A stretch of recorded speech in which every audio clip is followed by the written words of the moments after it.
pertanyaan yang hebat-hebat semua. Eh, dan menurut saya pertanyaan ini pertanyaan untuk kita semua.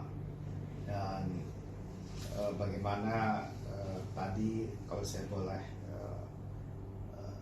ringkaskan pertanyaan itu terkait pada contoh-contoh dan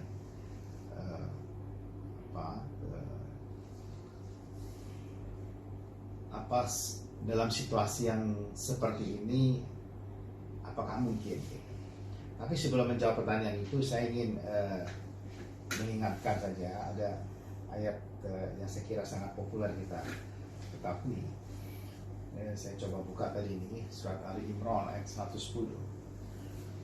Dijelaskan bahwa Auzubillahi minasyaitonir rajim, kuntum khairu ummatin ukhrijat lin-nas ta'muruna bil ma'ruf wa tanhauna 'anil munkar wa tu'minuna billah. Di situ Allah mengatakan bahwa kamu itu adalah umat yang terbaik yang dilahirkan untuk manusia. Tetapi definisi yang terbaik untuk manusia itu dilanjutkan dengan, jadi bukan hanya berhenti di ukhrijatil linnas, tetapi adalah ta'muruna bil ma'ruf wa tanhauna 'anil munkar, yaitu yang menyuruh kepada yang ma'ruf dan mencegah yang munkar. Jadi mendorong kebaikan dan mencegah kemunkaran. Tapi yang sering orang lupa juga, ada lagi kalimat berikutnya, yaitu wa tu'minuna billah, dan beriman kepada Allah. Jadi tidak hanya sekedar amar ma'ruf nahi munkar berhenti di situ, tetapi juga beriman kepada Allah. Nah, saya mau pakai dasar itu saja dalam jawaban ini, karena contoh terbaik di dalam kepemimpinan adalah kita saksikan sendiri bagaimana Rasulullah pada waktu peristiwa Fathu Makkah, beliau datang dengan 10.000 pasukan dari Madinah masuk ke Makkah, dan tidak ada setetes darah pun yang keluar, dan orang semua sudah pada ketakutan dan seakan-akan akan melakukan penaklukan. Tetapi kan Rasulullah akan menunjukkan sebuah katakanlah peradaban baru, menunjukkan sebuah tradisi baru, bahwa dalam posisi yang begitu hebat dan menang itu, yang ada itu adalah beliau menunjukkan pengampunannya, kemudian mengajak dan seterusnya. Jadi keselamatan, kebebasan, kemerdekaan itu yang ditawarkan. Jadi bukan lalu memerangi mereka. Jadi mentally itu artinya apa yang didemonstrasikan di Fathu Makkah sebenarnya bisa kita juga gunakan ketika kita menghadapi setiap perubahan. Jadi ketika kita menghadapi setiap perubahan, menurut saya yang juga awam ini, tidak kemudian kita merasa lebih hebat gitu.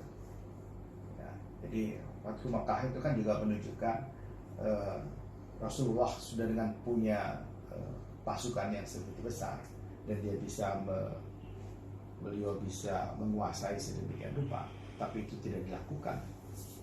Yang dihadirkan pada waktu itu adalah sebuah tradisi baru, kebiasaan baru, dan nilai-nilai baru yang kemudian diadopt. Nah, mental ini di dalam mental perubahan juga kita perlukan. Jadi reverse thinkingnya adalah apakah kemudian dengan pandemi ini gitu, kita dengan serta-merta waktu pandemi itu selesai lalu kita mengatakan ya pandemi ini kan akhirnya kita bisa atasi, padahal sebenarnya yang harus kita lakukan bahwa kita memahami dan kita bisa mendamaikan hati kita dengan pandemi itu, dan kemudian kita bisa belajar dari sana apa dan bagaimana ke depan kalau terjadi sesuatu seperti hal ini. Ya, jadi kita pada saat yang sama kita menebar kebaikan, mencegah kemunkaran, tetapi dalam hal ini dalam menegakkan keimanan kita pada Allah, dan itu artinya kita senantiasa mengikuti Quran dan hadis. Nah, ada satu cerita juga, misalnya saya ingin cerita Khawarij, nama panjangnya saya agak lupa, yaitu yang menemukan algoritma. Yang menemukan algoritma ini adalah kalau kita lihat apa yang terjadi pada pada hari ini,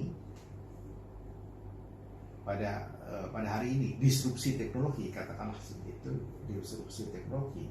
Apa itu disrupsi teknologi? Kemudian mengubah segala sesuatunya dengan begini dengan cepat. Itu kan asal muasalnya cara berpikirnya itu adalah algoritma. Dan algoritma ini dikenalkan oleh seorang ulama, seorang cendekiawan tepatnya, seorang cendekiawan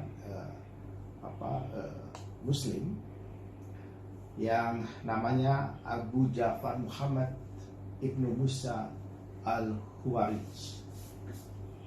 Al-Khawarij ini yang kemudian diadop menjadi algoritma, dan intinya kan mengenalkan bahwa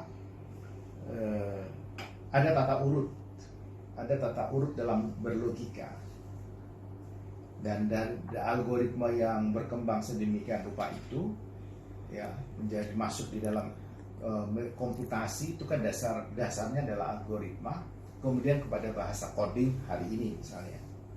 Tapi ada juga cendekiawan Muslim lainnya, Abdul Salam, yang menemukan frekuensi itu, yang mengatakan bahwa frekuensi universal dan transversal bisa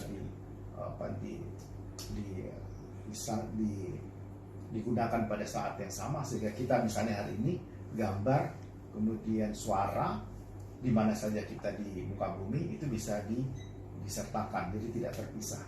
Apa yang ingin saya sampaikan adalah bahwa mereka ini mampu melewati zamannya dan menghadirkan sesuatu yang baru ketika ada persoalan yang dihadapi di zamannya. Jadi kayak Al-Khawarij itu menghadapi pada waktu itu cara-cara berpikir yang yang tidak berurutan, cara-cara berpikir yang tidak tertib, yang kemudian membuat hitungan-hitungan pada masa itu, termasuk hitungan-hitungan di dalam ilmu perbintangan yang menjadi kacau gitu. Dan kemudian perhitungan-perhitungan penanggalan misalnya, yang kita tahu pada penanggalan yang 10 bulan, 12 bulan, dan akhirnya sekarang kita menggunakan dengan 12 bulan. Jadi orang-orang ini, orang-orang hebat ini menurut saya, kalau pakai bahasa sekarang, mereka yang menghadirkan megatrend itu, dan kemudian bisa mengantarkan perubahan itu sedemikian rupa menjadi sebuah tradisi baru yang diterima, social acceptance-nya tinggi, tanpa harus kemudian meninggalkan syariat-syariat yang memang sudah ditentukan. Jadi demikian halnya dengan situasi hari ini. Jadi saya ingin mengatakan, kalau kita hadapi pandemi ini, sekarang sudah ada muncul gelombang ketiga, tadi diceritakan di Jepang, sekarang ada situasi seperti ini. Sebab juga diingatkan oleh Quran bahwa setelah satu pekerjaan selesai,